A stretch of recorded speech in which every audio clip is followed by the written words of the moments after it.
بسم اللہ الرحمن الرحیم۔ ابو ہریرہ رضی اللہ عنہ نے بیان کیا کہ لوگوں نے پوچھا، یا رسول اللہ صلی اللہ علیہ وسلم، کیا ہم قیامت کے دن اپنے رب کو دیکھیں گے؟ حضرت صلی اللہ علیہ وسلم نے پوچھا، کیا 14ویں رات کا چاند دیکھنے میں کوئی دشواری ہوتی ہے؟ لوگوں نے عرض کیا، نہیں یا رسول اللہ۔ پھر آپ نے پوچھا، کیا جب بادل نہ ہوں تو تمہیں سورج کو دیکھنے میں کوئی دشواری ہوتی ہے؟ لوگوں نے کہا، نہیں یا رسول اللہ صلی اللہ علیہ وسلم۔ حضرت صلی اللہ علیہ وسلم نے فرمایا کہ پھر تم اسی طرح اللہ کو دیکھو گے۔ قیامت کے دن اللہ تعالیٰ لوگوں کو جمع کرے گا اور فرمائے گا کہ تم میں جو کوئی جس چیز کی پوجا پاٹ کیا کرتا تھا وہ اس کے پیچھے لگ جائے۔ چنانچہ جو سورج کی پوجا کرتا تھا وہ سورج کے پیچھے ہو جائے گا، جو چاند کی پوجا کرتا تھا وہ چاند کے پیچھے ہو جائے گا، اور جو بتوں کی پوجا کرتا تھا وہ بتوں کے پیچھے لگ جائے گا۔ اسی طرح قبروں تازیوں کے پجاری قبروں تازیوں کے پیچھے لگ جائیں گے۔ پھر یہ امت باقی رہ جائے گی، اس میں بڑے درجہ کے شفاعت کرنے والے بھی ہوں گے یا منافق بھی ہوں گے۔ ابراہیم کو ان لفظوں میں شک تھا۔ پھر اللہ ان کے پاس آئے گا اور فرمائے گا کہ میں تمہارا رب ہوں۔ وہ جواب دیں گے کہ ہم یہیں رہیں گے یہاں تک کہ ہمارا رب آ جائے گا۔ جب ہمارا رب آ جائے گا تو ہم اسے پہچان لیں گے۔ چنانچہ اللہ تعالیٰ ان کے پاس اس صورت میں آئے گا جسے وہ پہچانتے ہوں گے اور فرمائے گا کہ میں تمہارا رب ہوں۔ وہ اقرار کریں گے کہ تو ہمارا رب ہے۔ چنانچہ وہ اس کے پیچھے ہو جائیں گے اور دوزخ کی پیٹھ پر پلصراط نصب کر دیا جائے گا، اور میں اور میری امت سب سے پہلے اس کو پار کرنے والے ہوں گے۔ اور اس دن صرف انبیاء بات کر سکیں گے، اور انبیاء کی زبان پر یہ ہوگا، اے اللہ مجھ کو محفوظ رکھ، مجھ کو محفوظ رکھ۔ اور دوزخ میں درخت سادان کے کانٹوں کی طرح آنکڑے ہوئے ہوں گے۔ کیا تم نے سادان دیکھا ہے؟ لوگوں نے جواب دیا، ہاں یا رسول اللہ صلی اللہ علیہ وسلم۔ تو حضرت صلی اللہ علیہ وسلم نے فرمایا کہ وہ سادان کے کانٹوں ہی کی طرح ہوں گے، البتہ وہ اتنے بڑے ہوں گے کہ اس کا طول و عرض اللہ کے سوا اور کسی کو معلوم نہ ہوگا۔ وہ لوگوں کو ان کے اعمال کے بدلے میں اچک لیں گے، تو ان میں سے کچھ وہ ہوں گے جو تباہ ہونے والے ہوں گے، اور اپنے عمل بد کی وجہ سے وہ دوزخ میں گر جائیں گے، یا اپنے عمل کے ساتھ بندھے ہوں گے اور ان میں سے بعض ٹکڑے کر دیے جائیں گے یا بدل دیے جائیں گے، یا اسی جیسے الفاظ بیان کیے۔ پھر اللہ تعالیٰ تجلی فرمائے گا، اور جب بندوں کے درمیان فیصلہ کر کے فارغ ہوگا، اور دوزخیوں میں سے جسے اپنی رحمت سے باہر نکالنا چاہے گا تو فرشتوں کو حکم دے گا کہ جو اللہ کے ساتھ کسی اور کو شریک نہیں ٹھہراتے تھے انہیں دوزخ سے باہر نکال لیں۔ یہ وہ لوگ ہوں گے جن پر اللہ تعالیٰ رحم کرنا چاہے گا، ان میں سے جنہوں نے کلمہ لا الہ الا اللہ کا اقرار کیا تھا۔ چنانچہ فرشتے انہیں سجدوں کے نشان سے دوزخ میں پہچانیں گے۔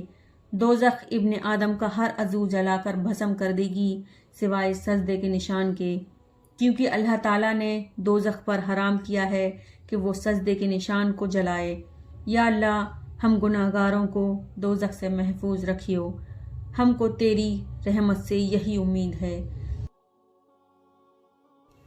چنانچہ یہ لوگ دوزخ سے اس حال میں نکالے جائیں گے کہ یہ جل بھن چکے ہوں گے۔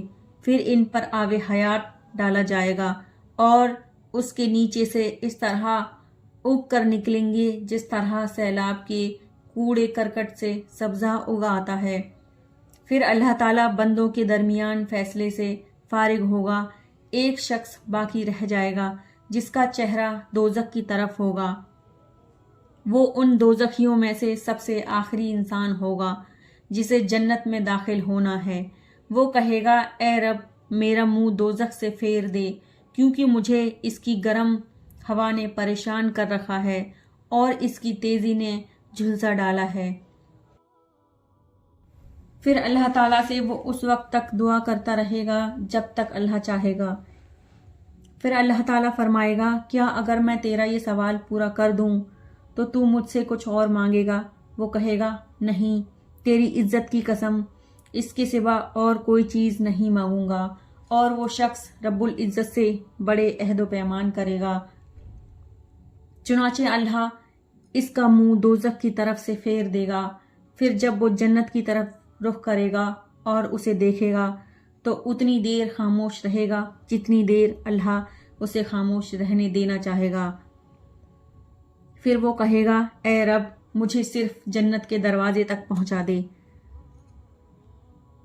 اللہ تعالیٰ فرمائے گا کیا تو نے وعدے نہیں کیے تھے کہ جو کچھ میں نے دے دیا ہے اس کے سوا اور کچھ کبھی تو نہیں مانگے گا؟ افسوس ابن آدم، تو کتنا وعدے خلاف ہے۔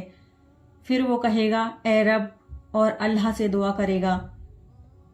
آخر اللہ تعالیٰ پوچھے گا کیا اگر میں نے تیرا یہ سوال پورا کر دیا تو اس کے سوا کچھ اور مانگے گا؟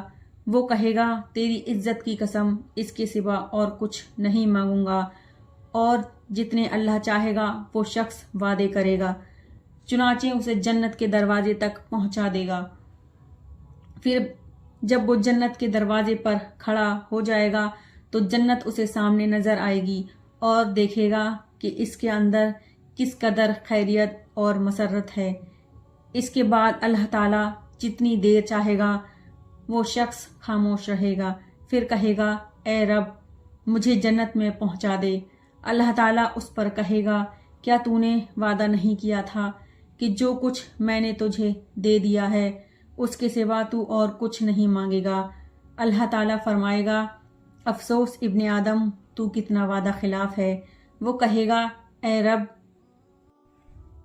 مجھے اپنی مخلوق میں سب سے بڑھ کر بدبخت نہ بنا۔ چنانچہ وہ مسلسل دعا کرتا رہے گا یہاں تک کہ اللہ اس کی دعاؤں پر ہنس دے گا۔ جب ہنس دے گا تو اس کے متعلق کہے گا کہ اسے جنت میں داخل کر دو۔ جنت میں اسے داخل کر دیا جائے گا تو اس سے فرمائے گا کہ اپنی آرزوئیں بیان کر۔ وہ اپنی تمام آرزوئیں بیان کرے گا یہاں تک کہ اللہ تعالیٰ اسے یاد دلائے گا۔